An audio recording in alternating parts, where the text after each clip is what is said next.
Good morning. This is Mike Mock on Thursday, November 17th. Lansing's Trade Group's morning comments here for you. I want to take a step back here and kind of review a little bit of what we talked about over the last few days. We've been a week or so since the USDA WASDE report and the U.S. election, and obviously coming off those two major events, we had big trends in prices, actually a repricing of risk assets, and I want to reinforce that again here this morning, that we've been in a situation where the U.S. dollar has strengthened dramatically, particularly against emerging market currencies, and that's an advantage to overseas producers, a disadvantage to U.S. producers, and the grains have struggled based on that. We've also seen a huge move in yields on interest rates. The bonds have broken, and again, that cost of money going up has been a negative.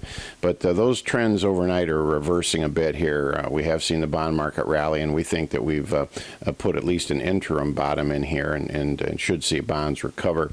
And we wonder if the U.S. dollar hasn't for a moment been a bit overcooked and will relax some. So as we mentioned yesterday, that hopefully will set us up for a bounce into this typical seasonal time frame. We tend to rally the market, and quite often led by the oilseed complex, into Thanksgiving. In fact, you hear the old-timers use the phrase that if the bull has turkey for Thanksgiving, the bear has it for Christmas. And that's a concern that we would have, is that we're going to get a modest selling opportunity here.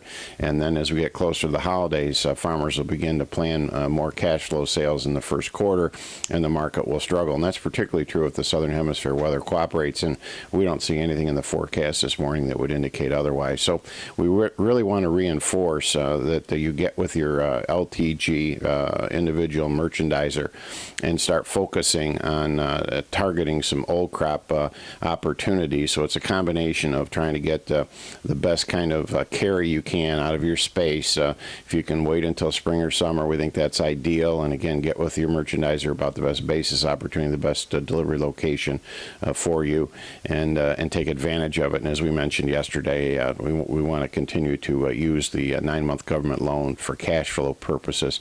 And we also want to start the process of getting our plans together for the new crop, being in a position where we can start to establish some floors. Again, we're more about soliciting open offers for that sort of scenario. Again, any kind of trade up towards 385, certainly 390 if we would get the opportunity in December 17. We think that's an opportunity to start establishing some floors. And again, as we mentioned the last day or two, the min-max averaging is our favorite tool. Also, in the form of a bit of a shout out, I want to encourage folks on December 7th in Kansas City.